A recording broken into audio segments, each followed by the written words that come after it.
안녕하십니까. 신인균의 국방TV 데일리 디펜스입니다. 오늘은 또 뭐 우리 동맹군 이야기하고 우리도 이렇게 가야 한다라는 또 바람, 또 그러면서 뭔가 미국이 또 대단한 군사작전을 준비하고 있는 게 아닌가 하는 또 그런 분석, 이런 걸 동시에 알려드리겠습니다. 주한미군이 북한의 장사정포 방어용 아이언돔을 도입하나? 라는 겁니다. 주한미군이. 미국은 뭐 자기네들 무기가 엄청나게 많은데 하필 지금 이스라엘제 요격 무기인 아이언돔을 지금 도입한다라는 기사가 떴어요. 우리 국내 언론 아니고. 그럼 왜 도입할까? 그걸 한번 분석해 보도록 하겠습니다. 또 예루살렘 포스트입니다. 이 신문이 이스라엘 언론이겠죠. 여기에 뭐라고 나와 있냐? 미 육군이 이스라엘의 이동식 방동체계 아이언돔 2개 포대와 타미르 미사일 240발을 3억 7,300만 달러에 구입하기로 결정했다. 이 타미르 미사일이 바로 아이언돔에 들어가는 요격 미사일 이름입니다.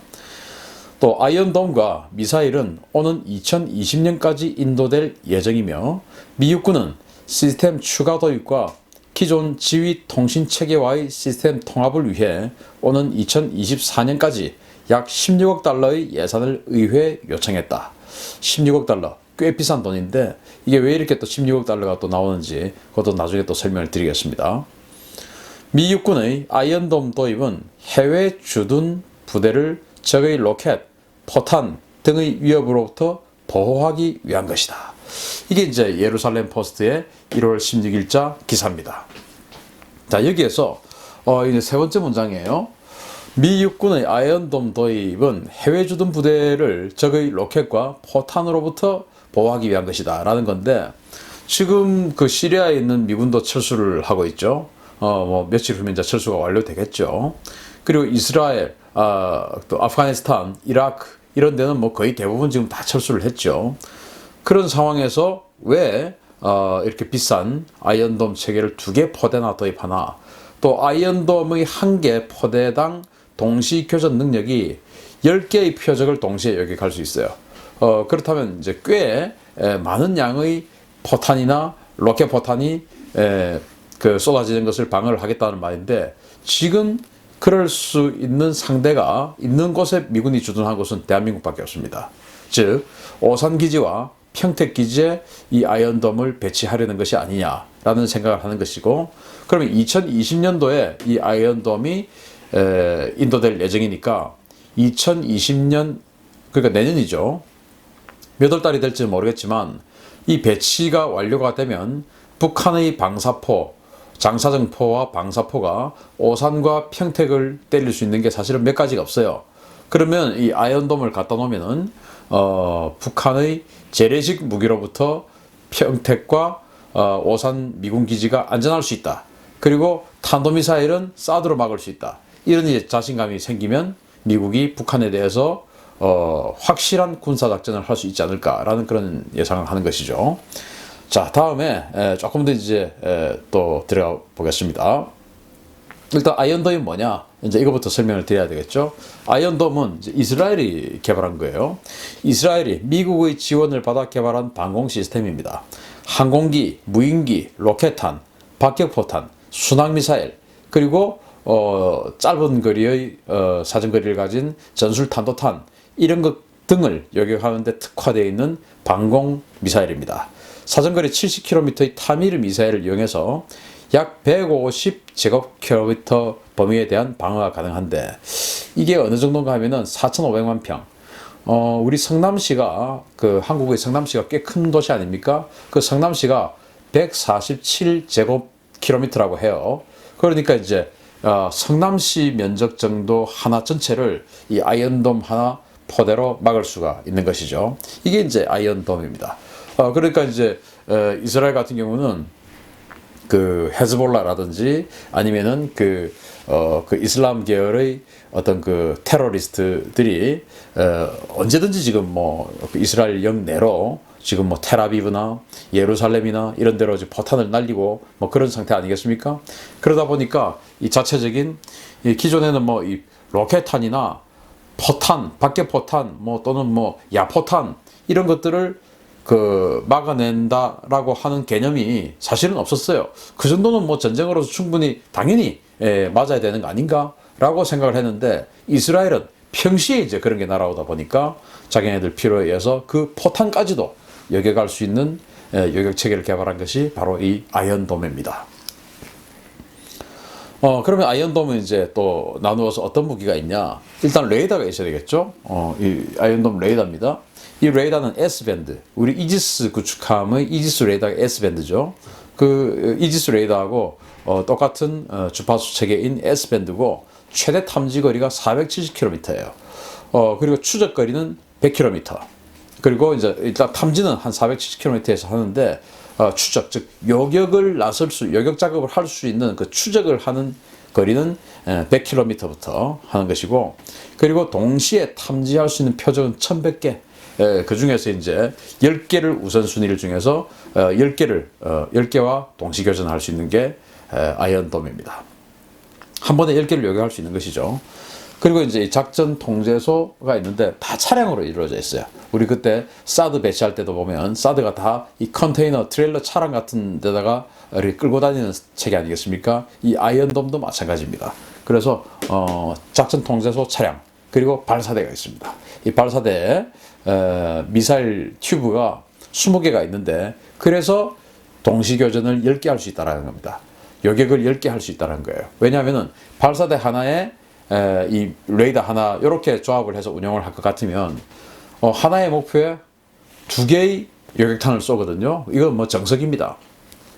그러니까 미사일 자체가, 요격 미사일 자체가 20발밖에 없으니까 이것을 30발, 40발 요격을 할 수가 없죠. 30발, 40발이 있으면 이제 뭐 한 번 쏘고 또 쏘고 또 쏘고 해가지고 뭐 적의 미사일 또는 적의 포탄을 20발, 30발도 막을 수 있겠지만, 자기가 가지고 있는 이 발사대, 즉 미사일 자체가 20발밖에 없으니까 10개의 표적을 요격할 수 있는 것입니다. 그렇게 요격을 하는 것은 바로 이 타미르 미사일이라는 겁니다. 유도는 열추적, 적외선 추적이죠. 그리고 레이더, 뭐 이렇게 가지고 이제 추적을 하는 것이고, 최소 사정거리는 4km, 즉 가장 가까운 데서 요격할 수 있는 그 요격거리가 4km, 그리고 이제 최대 사정거리는 70km, 그리고 이 타미르 미사일의 개량형은 무려 250km짜리 사정거리를 가진 개량형을 지금 만들었다고 해요. 뭐 대단하죠.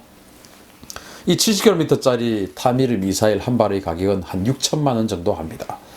뭐 사드 한 발이 뭐 한 70억 원, 뭐 100억 원, 이런 이야기가 있고, SM3 한 발에 150억 원, 뭐 이렇게 이야기를 하는 것에 보면 이 6천만 원은 상당히 싼 것이다 라고 할 수 있지만, 뭐 사드나 SM3 같은 경우는 핵미사일을 막아내는 것이기 때문에 어떤 요격을 했을 때의 가치가 사실은 뭐 포탄 막아내는 거하고 가치가 상당히 다르죠. 그래서 이제 이 아이언돔을 처음 이스라엘이 개발했을 때 그 포탄 하나를 6천만 원짜리 요격탄 2발, 즉 1억 2천만 원 쏘아 보내가지고 막는 게 그게 타산이 맞냐, 뭐 이런 이야기도 사실은 있었어요. 이게 아이언돔입니다.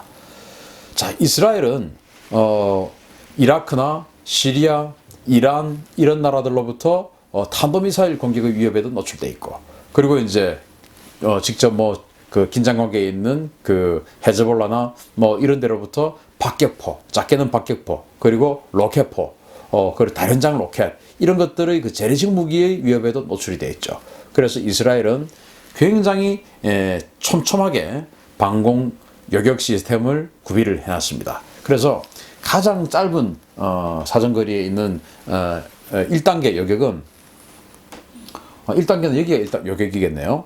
일단 저기 탄도미사일이 날아온다고 보면 에로우 3라고 하는 그 요격 체계가 있는데, 에로우 또 에로우 2, 에로우 3 이게 있는데, 이것도 역시 미국의 레이시온으로부터 기술 이전을 지원을 좀 받았다고 하더라고요. 그래서 이 에로우 2, 3 이걸로 이제 에로우 3로 1차 요격, 그러니까 안 되면 또 이제 에로우 2로 2차 요격, 그 다음에 다시 또 뚫고 들어오면은 또는 이제 중거리 미사일들, 이런 것들은 이제 데이비드 슬링 뭐 이런 거로 이제 또 3차 요격, 또 이 데이비드 슬링도 또 뚫고 들어오면 마지막에 아이언돔으로 아주 근거리에서 최소 4km까지 요격을 할 수가 있으니까, 이렇게 이스라엘은 4단계의 자국산 요격 체계로 4단계의 요격 체계를 구비를 해놓고, 이 아이언돔과 이 데이비드 슬링 사이에 패트리어트 3가 또 있습니다. 그러다 보니까 패트리어트 3까지 합하면 이스라엘은 5단계의 여격 시스템을 구비를 하고 국민을 보호하고 있죠.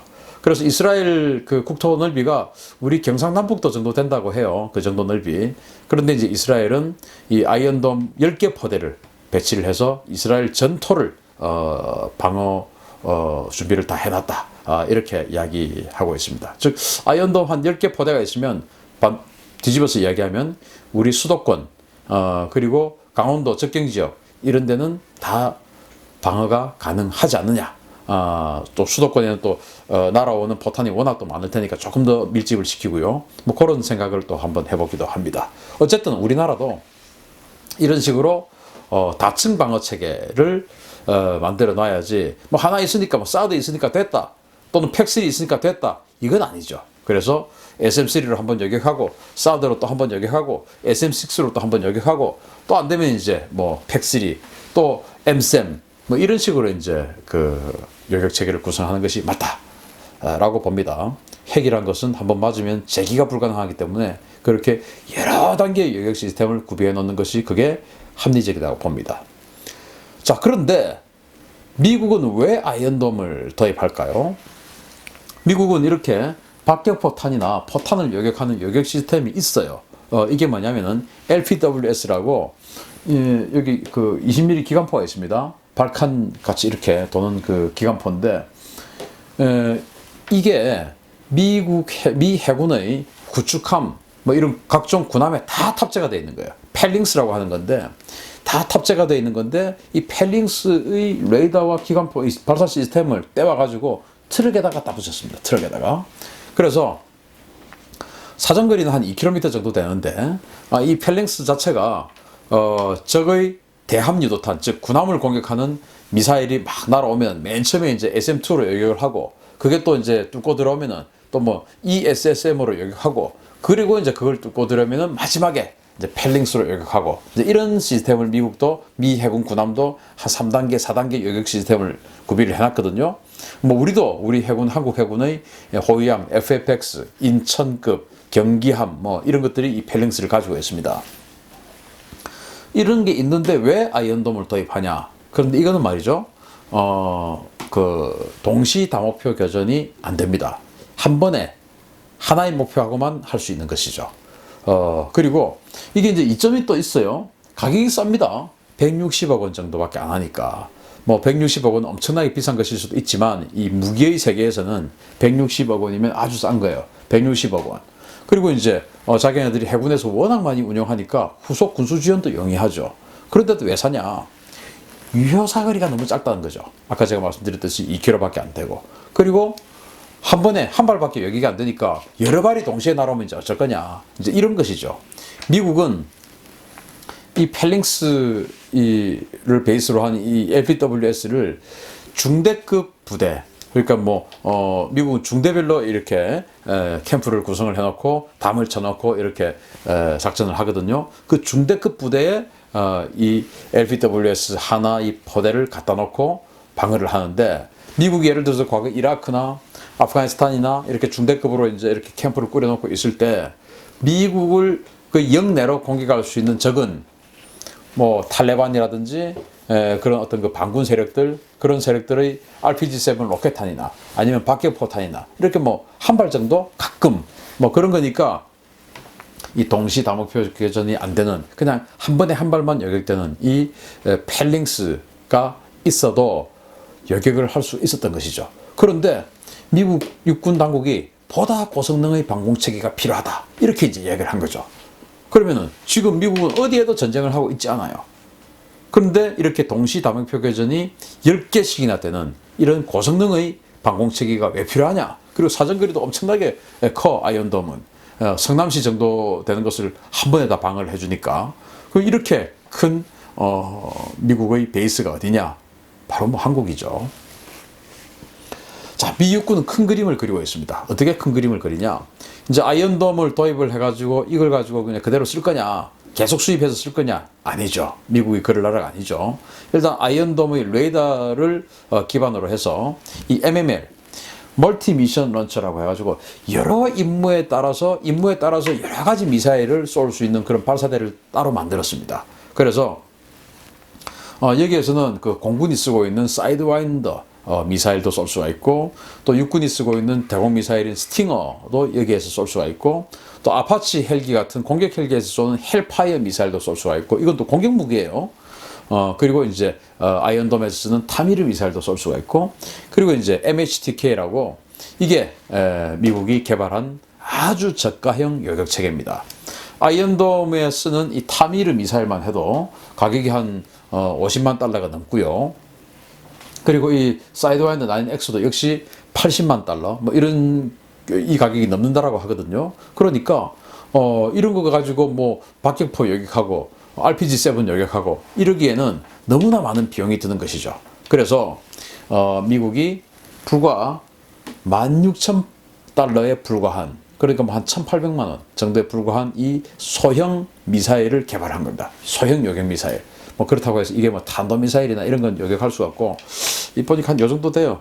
크기가 아주 작은 건데, 이런 것을 개발해서 이 아이언돔의 레이더에서 운영하면서 자국이 직접 개발한 이 다용도 미사일 발사대에 꽂아서 대량으로 그냥 쏘는 것이죠. 그렇게 해서 미국이 아이언돔의 타미르 미사일보다 5분의 1 가격의 그런 미사일을 개발해가지고, 그거 가지고 이제 그 5분의 1, 한 4분의 1 정도 되나요? 그거 가지고 아주 더 많이 요격 작업에 나서겠다라는 계획을 세우고 지금 진행 중에 있고, 여기에 제가 읊어놓은 이런 무기들은 이미 발사를 해봤고 그 발사를 성공했던 그런 미사일들을 적어 놓은 겁니다. 이렇게 이제 미 육군의 큰 그림이다. 자, 그렇게 해서 지금 현재 이 2개 포대를 가져오게 됐기 때문에 한 개 포대가 성남시 정도 한 4,500만 평 정도의 면적을 방어할 수 있다라고 말씀드렸잖아요. 그러면은 미 육군이 미군이 이걸 이제 2개 포대를 가져가면 이걸 과연 어디 배치할 거냐? 만약에 우리 대한민국에 배치를 한다면 평택 그리고 오산 여기에 배치하지 않겠나? 그러면 이제 평택과 오산을 공격할 수 있는 무기는 바로 여기에 있는 300mm 방사포뿐이 없습니다. 그 외에는 사정거리가 된다고 할지 몰라도 이 어떤 각도상 여러 가지 어떤 그 문제 때문에 사실은 오산 기지 정도를 240mm 방사포 이런 것들이 공격하기는 힘들어요. 그래서 오산 기지와 평택 기지를 공격할 수 있는 것은 북한이 새로 개발한 사정거리 200km짜리 300mm 방사포입니다.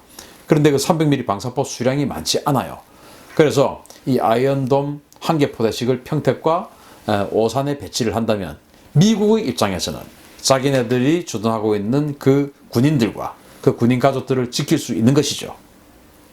자, 그러면은 자기네들의 목숨이 생명이 안전하다라고 생각하면 훨씬 더 공격적으로 변할 수가 있겠죠. 내가 예를 들어서 공격적으로 나갔을 때 우리 가족이 죽을 수 있다. 이렇게 되면 굉장히 내가 위축이 될 수가 있는데, 내가 아무리 뭐 칼을 휘둘러도 우리 가족은 뭐 어떤 상황에서도 안전하다라고 생각이 되면 이 칼 휘두르는데 엄청 자신감이 생기겠죠.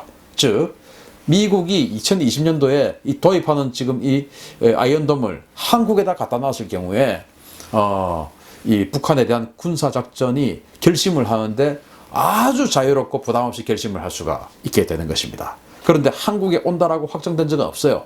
다만 제가 저 예루살렘 포스트 기사를 보고 분쟁 지역에 이제 갖다 놓을 거다 그랬는데, 지금 현재 미군이 이 아이언돔까지 갖다 놓을 정도로 그런 분쟁을 하고 있는 데가 없다 이겁니다. 그럼 어디냐? 바로 이 아이언돔처럼 뭘 갖다 놓아서 여러 발의 로켓탄과 그런 단거리 미사일이 날아올 수 있는 개연성이 있는 곳은 한반도밖에 없다. 그래서 오산과 평택에 배치를 하게 되지 않을까라는 예상을 제가 한 것이고, 그래서 제목을 그렇게 붙였습니다. 주한미군에 배치한다고 발표한 적 없어요. 그러나 이 정도 무기 같으면 주한미군 외에는 배치할 곳이 다른 데는 없다라고 그 다른 데는 뭐 완전히 없다라는 것이 아니고 여기가 더 가장 확률이 높다라고 분석을 하는 것이고, 이렇게 되었을 경우에 미국의 대북한 어떤 공세적인 군사 전략을 세우는 것이 너무나 자유스러워진다. 즉 한마디로 북한 큰일 났다. 이겁니다. 2020년도에 내년입니다. 북한 큰일 났다. 그게 또 트럼프 대통령 재선 그 선거하는 해 아니겠습니까? 그래서 재선 선거 이슈가 딱 들어갔을 때 여차하면 그냥 한번 때려버리는 이 용도로 사용하려면 미국 국민이 죽으면 안 되니까 그래서 미리 지금 준비를 하는 것이 아니냐라고도 해석을 할 수가 있는 것이죠. 그래서 우리 미군이 주한미군이 또는 그 우리 동맹국이 미군이 이런 요격 체계를 준비를 하고 있는데 우리도 지금 그 뭐 이렇게 도입을 하든지 아니면은 빨리 우리도 이 국산 요격 체계를 이런 방사포나 이런 것들도 요격할 수 있는 요격 체계를 만들든지 이렇게 해서 우리가 뭐 북한의 300mm 방사포 사정거리가 한정되어 있으니까 저 뒷부분까지는 설치할 필요가 없어요. 그래서 수도권과 강원도 일부 뭐 이런 식으로 배치를 하면 되니까 우리도 이스라엘처럼 한 10개 포대 이 정도만 있으면은 저는 상당히 그 우세한 어떤 군사력을 그 북한에게 과시할 수 있지 않을까라는 생각을 하고 그래서 도입을 하든지 아니면은 빨리 개발을 하든지. 근데 개발하면 굉장히 시간이 길어지니까 뭐 직도입도 한번 고려해 볼 필요도 있고 아무튼 우리도 이렇게 미국처럼 발빠르게 좀 준비 좀 하자라는 말씀을 드리면서 오늘 데일리 디펜스 마치겠습니다. 감사합니다.